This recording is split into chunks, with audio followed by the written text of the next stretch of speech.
अब बात करेंगे, खबरों को विस्तार से बात कर लेते हैं। रायबरेली से खबर, जहां राहुल गांधी ने सीएम योगी को पत्र लिखा था और बहुचर्चित अर्जुन पासी हत्याकांड मामले में बड़ी कार्रवाई हुई है। लापरवाह थाना प्रभारी जितेंद्र मोहन सरोज को निलंबित कर दिया गया है। एसपी अभिषेक अग्रवाल ने जितेंद्र मोहन को निलंबित किया है। शिवकांत पांडे को अब इस केस की जिम्मेदारी सौंपी गई है। तो ये बड़ी खबर आपको बता दें, रायबरेली में बीते 11 अगस्त को कांग्रेस कार्यकर्ता और एक दलित युवक अर्जुन पासी की गोली मारकर हत्या कर दी गई थी। इस मामले के बाद पूरी तरह से सियासत गर्मा गई है, क्योंकि रायबरेली सांसद राहुल गांधी ने पीड़ित परिवार से भी मुलाकात की थी। साथ ही मुख्य आरोपी की अब तक गिरफ्तारी न होने की मद्देनजर राहुल गांधी ने सीएम योगी आदित्यनाथ को पत्र भी लिखा था, जिस पर अब प्रशासन ने एक्शन लिया है। इस दौरान लापरवाह थाना प्रभारी जितेंद्र मोहन सरोज को निलंबित कर दिया गया है। एसपी अभिषेक अग्रवाल ने जितेंद्र मोहन को निलंबित किया है। शिवकांत पांडे को अब नसीराबाद थाने की कमान सौंपी गई है। जीएम तिवारी को भदोखर थाने की नई कमान सौंपी है। साथ ही बीते दिनों अर्जुन पासी की गोली मारकर हत्या कर दी गई थी। हत्याकांड में 6 अभियुक्तों को हालांकि गिरफ्तार किया जा चुका है, लेकिन जो मुख्य आरोपी है विशाल सिंह, उसकी गिरफ्तारी अब तक नहीं हुई है। इस दौरान राहुल गांधी ने, जो कि रायबरेली से सांसद भी है और नेता प्रतिपक्ष भी है, उन्होंने पीड़ित परिवार से मुलाकात भी की थी और मुख्य आरोपी की गिरफ्तारी में हो रही देरी को लेकर राहुल गांधी ने यूपी के मुख्यमंत्री योगी आदित्यनाथ को पत्र लिखा था और पुलिस की कार्यप्रणाली पर, कार्यशैली पर सवाल उठाए थे। वहीं अब इस मामले में सख्त एक्शन लेते हुए प्रशासन की तरफ से लापरवाह थाना प्रभारी जितेंद्र मोहन सरोज को निलंबित कर दिया गया है। एसपी अभिषेक अग्रवाल ने जितेंद्र मोहन को निलंबित किया है और अब नसीराबाद थाने का प्रभारी शिवकांत पांडे को बनाया गया है। ज्यादा जानकारी के लिए सीधा रुख कर लेते हैं संवाददाता राजू तिवारी का। राजू, जिस तरह से अर्जुन पासी के हत्याकांड से जुड़े इस पूरे मामले की बात करें, राहुल गांधी ने जिस तरह से सीएम योगी आदित्यनाथ को पत्र लिखा था, अब उसी पर एक्शन लेते हुए जो थाना प्रभारी है उसे निलंबित कर दिया गया है।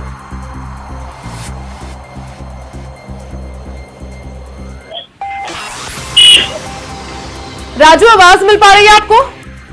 जी बिल्कुल, बता दें कि जिस तरह से पूरे मामले को लेकर नेता विपक्ष और रायबरेली सांसद राहुल गांधी के द्वारा इस मामले में सीएम योगी आदित्यनाथ को उनके द्वारा पत्र लिखते हुए जो दलित युवक था उसको न्याय दिलाने की बात पहले भी कही गई थी और इस पत्र में भी उनके द्वारा कहा गया था कि उसको न्याय दिया जाए। तो ऐसे में साफ तौर से देखा गया कि रायबरेली पुलिस अधीक्षक के द्वारा एक बड़ा कदम उठाया गया है कि जो नसीराबाद थाना प्रभारी थे उनको निलंबित किया गया और भदोखर थाना प्रभारी को वहां की कमान सौंपी गई। हालांकि इस मामले में सूत्रों से एक और बड़ी खबर मिल रही कि उन्नाव पुलिस के द्वारा इस पूरे मामले की निष्पक्ष जांच कराई जाएगी। लेकिन अब देखने वाली बात यह होगी कि जिस तरह से राहुल गांधी के द्वारा अपनी लोकप्रियता बढ़ाने को कहा जाए या जो भी मामले को लेकर कहा जाए कि वो घटनास्थल पर दलित युवक के घर पहुंचे थे और वहां पर उनके द्वारा एक बड़ा बयान भी दिया गया था और उन्होंने रायबरेली पुलिस अधीक्षक को भी आड़े हाथ में लेते हुए कहा था कि वो राजनीतिक संरक्षण दे रहे हैं आरोपी को और उसकी गिरफ्तारी नहीं कर रहे हैं। तो ऐसे में देखा जा सकता है कि अभी तक जो आरोपी विशाल सिंह है उसकी गिरफ्तारी तो नहीं की गई है, लेकिन रायबरेली पुलिस अधीक्षक के द्वारा 6 अभियुक्तों को गिरफ्तार किया गया, लेकिन जो मुख्य आरोपी है विशाल सिंह, आखिर उसकी गिरफ्तारी में देरी कैसी, क्या वजह?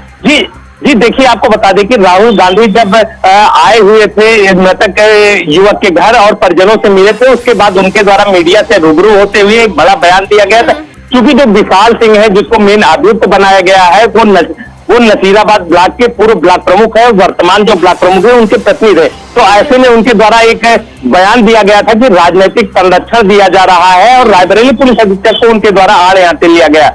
लेकिन आपको बता दें कि जब उन्होंने योगी आदित्यनाथ को पत्र लिखा है, पत्र लिखने के बाद एक बड़ी कार्रवाई तो सामने आई है, लेकिन उनके द्वारा अभी तक, यानी रायबरेली पुलिस के द्वारा अभी तक मेन अभियुक्त विशाल सिंह को गिरफ्तार नहीं किया गया है। और देखने वाली बात होगी कि क्या पत्र लिखे जाने के बाद कार्रवाई होगी और उसकी गिरफ्तारी भी होगी, क्योंकि पहला कदम पुलिस अधीक्षक के द्वारा उठाया गया है और जो थाना प्रभारी था उनको बताया गया है कि लापरवाह थाना अधीक्षक थे, जिनके चलते इतनी बड़ी वहां पर घटना हुई थी। उनको तो निलंबित कर दिया गया और दूसरे थाना प्रभारी को वहां का कमान भी दे दी गई। लेकिन अब देखने वाली बात होगी, नए थाना प्रभारी जो वहां की कमान संभाल रहे हैं, वो कमान संभालने के बाद जो मेन अभियुक्त विशाल सिंह है उसकी गिरफ्तारी करेंगे या इसी तरह की हीला हवाली बरतते रहेंगे। जी क्योंकि राजू, जब राहुल गांधी पीड़ित परिवार से भी मिले थे तब उन्होंने यही कहा था, पुलिस की कार्यशैली को लेकर भी सवाल उठाए थे। दूसरी तरफ उन्होंने सवाल भी पूछा था कि आखिर जो मुख्य आरोपी है उसे राजनीतिक संरक्षण कौन दे रहा है।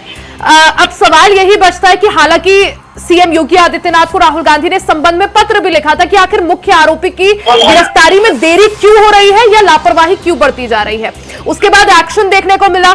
जो एसपी है उन्होंने थाना प्रभारी को निलंबित जरूर कर दिया है, लेकिन सवाल यही कि आखिर मुख्य आरोपी की गिरफ्तारी में देरी क्यों।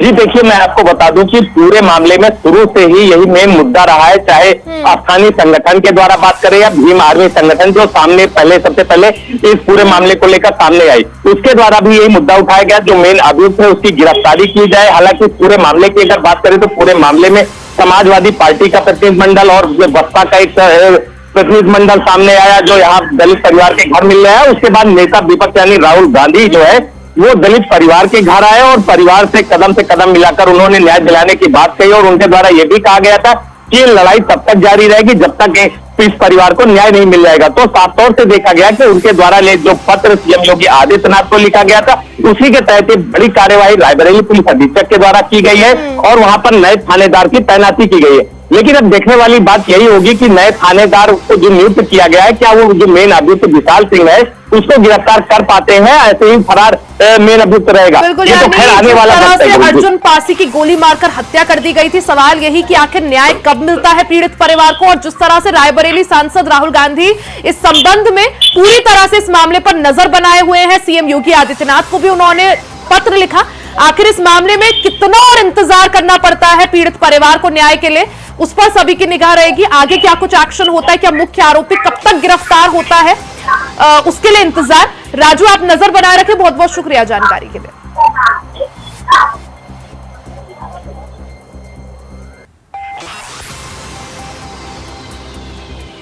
खबरों में आगे बढ़ते हैं, बात वाराणसी की कर लेते हैं। एयरपोर्ट पर महिला क्रू मेंबर से छेड़खानी हुई। पुलिस ने मौके से आरोपी को गिरफ्तार किया है। वाराणसी से हैदराबाद जा रहे यात्री पर छेड़खानी का आरोप लगा है। हैदराबाद के यात्री अदना के खिलाफ इस दौरान केस दर्ज हुआ है। फूलपुर थाना क्षेत्र के लाल बहादुर शास्त्री एयरपोर्ट का ये पूरा मामला। तो एक बड़ी खबर आपको बता दें वाराणसी से, जहां फूलपुर एयरपोर्ट में एक महिला क्रू मेंबर के साथ छेड़खानी का मामला सामने आया है।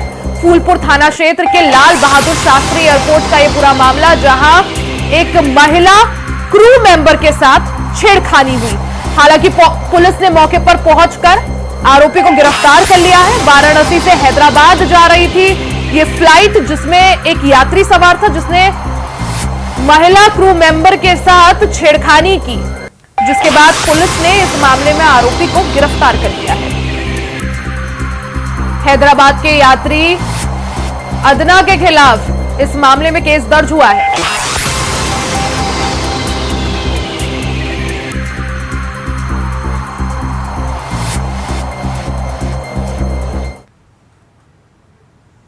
लखनऊ से बड़ी खबर, उत्तर प्रदेश में जल्द कई निरीक्षकों को अब प्रमोशन मिलेगा। जल्द प्रमोशन पाकर कई निरीक्षक पुलिस उपाधीक्षक बनेंगे। चल अचल संपत्ति का विवरण देना अनिवार्य होगा। तो ये बड़ी खबर आपको बता दें, लखनऊ से बड़ी खबर, जहां उत्तर प्रदेश में जल्द कई निरीक्षकों को प्रमोशन मिलने वाला है। जल्द प्रमोशन पाकर कई निरीक्षक पुलिस उपाधीक्षक बनेंगे। चल अचल संपत्ति का विवरण देना इस दौरान अनिवार्य होगा।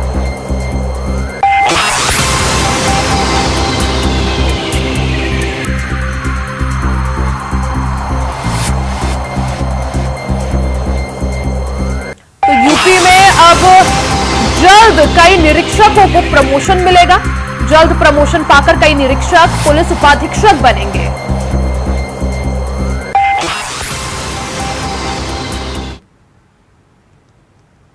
खबरों में आगे बढ़ते हैं। अब बात कर लेते हैं प्रयागराज की। खबर प्रयागराज से है, जहां होटल में संचालित स्पा सेंटर में पुलिस ने छापेमारी की है। बता दें कि स्पा सेंटर के भीतर 13 लड़कियां और 7 लड़के आपत्तिजनक हालत में पकड़े गए, जिसके बाद से पुलिस लगातार उन सभी से पूछताछ कर रही है। स्पा सेंटर में पुलिस ने छापेमारी की। इस दौरान 13 लड़कियां और 7 लड़के स्पा सेंटर से आपत्तिजनक स्थिति में पकड़े गए हैं।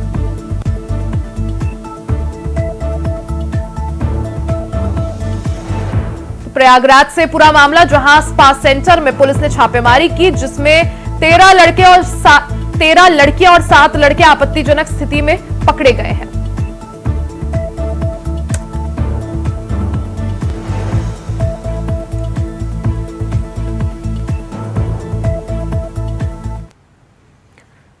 खबर लखनऊ से है, जहां यूपी एसटीएफ को बड़ी सफलता मिली है। फर्जी जन्म प्रमाण पत्र बनाने वाले 3 लोगों को पुलिस ने गिरफ्तार कर लिया है। ये सभी आरोपी नागरिक पंजीकरण प्रणाली का फर्जी उपयोग कर रहे थे। बता दें कि सभी आरोपियों की गिरफ्तारी आजमगढ़ से की गई है।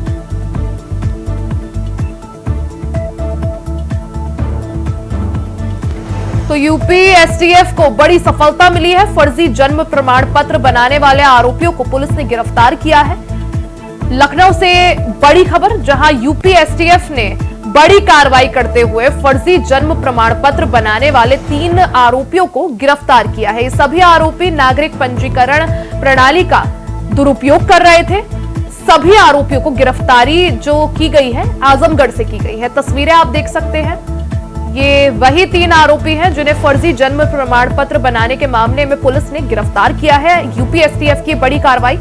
इससे पहले भी हालांकि अमेठी और रायबरेली, इन 2 जिलों से काफी ज्यादा फर्जी जन्म प्रमाण पत्र बनाने के मामले सामने आए थे, जिसके बाद एसटीएफ ने बड़ा एक्शन लेते हुए इस बड़ी कार्रवाई को अंजाम दिया और आजमगढ़ से 3 आरोपियों को गिरफ्तार किया है जो फर्जी जन्म प्रमाण पत्र बनाते थे।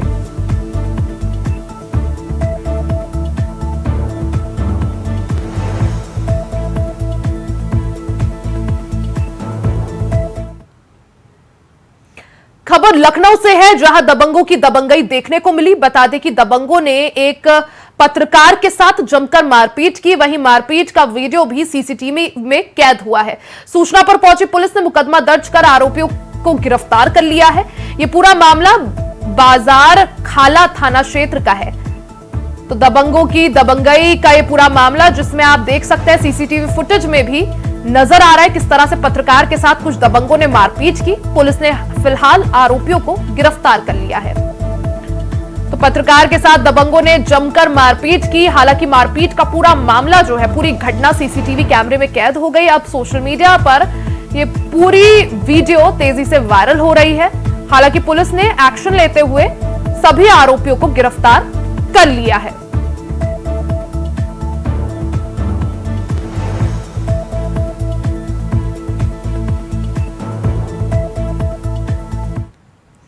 खबर लखनऊ से है, जहां कांग्रेस ने यूपी में 5 प्रभारी सचिवों को पुनः मौका दिया है। वहीं बता दें कि इस लिस्ट में धीरज गुर्जर, राजेश तिवारी, तौकीर आलम और प्रदीप नरवाल और नीलांशु चतुर्वेदी प्रभारी सचिव पद पर बने रहेंगे।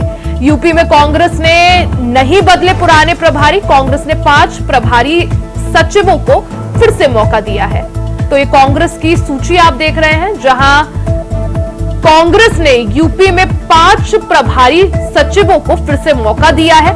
बता दें कि इस लिस्ट में धीरज गुज्जर, राजेश तिवारी, तौकीर आलम, प्रदीप नरवाल और नीलांशु चतुर्वेदी को फिर से प्रभारी सचिव नियुक्त किया गया है। यूपी में कांग्रेस ने अपने पुराने प्रभारी सचिव नहीं बदले हैं। कांग्रेस ने 5 प्रभारी सचिवों को फिर से जिम्मेदारी सौंपी है।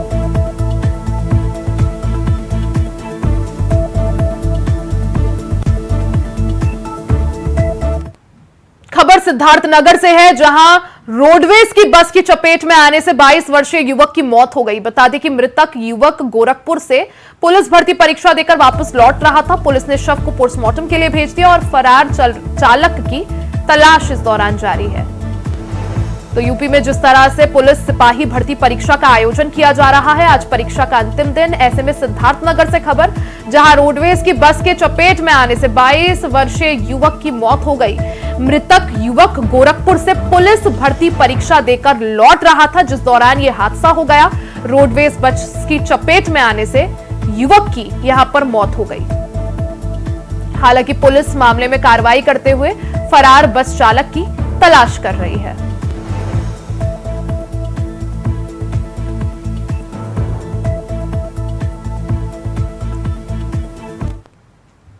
लाल टोपी काले कारनामे के बयान पर समाजवादी पार्टी के सांसद अवधेश प्रसाद ने बीजेपी को आड़े हाथों लिया है। प्रेस कॉन्फ्रेंस के दौरान अवधेश प्रसाद ने कहा कि बीजेपी लाल टोपी से घबरा गई है। लोकसभा में लाल टोपी तीसरी शक्ति बन गई है। समाजवादी पार्टी ही सारी सीटों पर विजय पाएगी। वहीं सर्किल रेट बढ़ाए जाने की प्रक्रिया पर सांसद अवधेश प्रसाद ने कहा कि प्रदेश के हर जिले में मार्च महीने में सर्किल रेट बढ़ाया जाता है, लेकिन अयोध्या जनपद ऐसा रहा है कि 2017 से लेकर अभी तक सर्किल रेट नहीं बढ़ाया गया है। ये मुद्दा मैं लोकसभा में भी उठाऊंगा और उठाया भी था। हमारी ये मांग है कि सर्किल रेट 2017 से प्रभावी माना जाए, उसी अनुसार किसानों की जमीन का मुआवजा दिया जाए।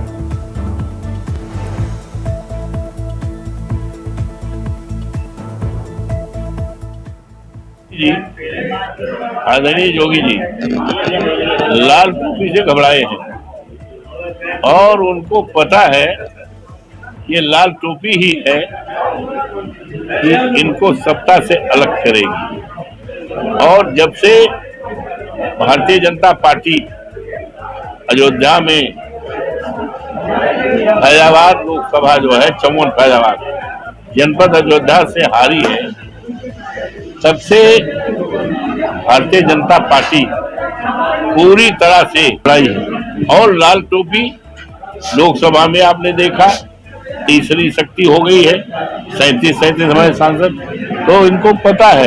और उसके बाद ये बाई इलेक्शन जो है 10 चुनाव होने हैं, ये इनको पता है कि लाल टोपी ही इनको हराएगी और समाजवादी पार्टी ही सारी सीटों पर जीतेगी। इसलिए इनको लाल टोपी का भूत है। और इन्होंने तो 2 सीट लिया है, मिल्कीपुर और कटेहरी।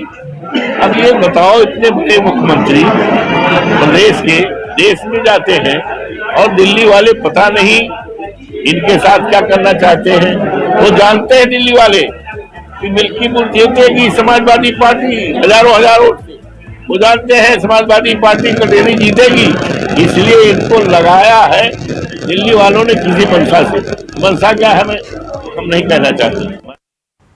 वही खबरों में आगे बढ़ते हैं, बात लखनऊ की कर लेते हैं। आज मेरठ से लखनऊ आएगी वंदे भारत एक्सप्रेस। पीएम मोदी दिखाएंगे हरी झंडी और चारबाग में इसका स्वागत होगा। 31 अगस्त को प्रधानमंत्री मोदी वर्चुअली उद्घाटन करेंगे। 1 सितंबर से ट्रेन यात्रियों के लिए नियमित चलेगी। ट्रेन 458 किलोमीटर की दूरी 7.25 घंटे में तय करेगी। तो आज मेरठ को बड़ी सौगात। आज मेरठ से लखनऊ आएगी Vande Bharat express. PM Modi train को हरी झंडी दिखाएंगे। वर्चुअल माध्यम से प्रधानमंत्री नरेंद्र मोदी ट्रेन का उद्घाटन करेंगे। चारबाग में ट्रेन का स्वागत होगा। 31 अगस्त को प्रधानमंत्री नरेंद्र मोदी वर्चुअली इसका उद्घाटन करेंगे। 12:30 बजे के करीब का समय। और लखनऊ से मेरठ और मेरठ से लखनऊ जाने वाले यात्रियों को प्रधानमंत्री नरेंद्र मोदी की तरफ से बड़ी सौगात।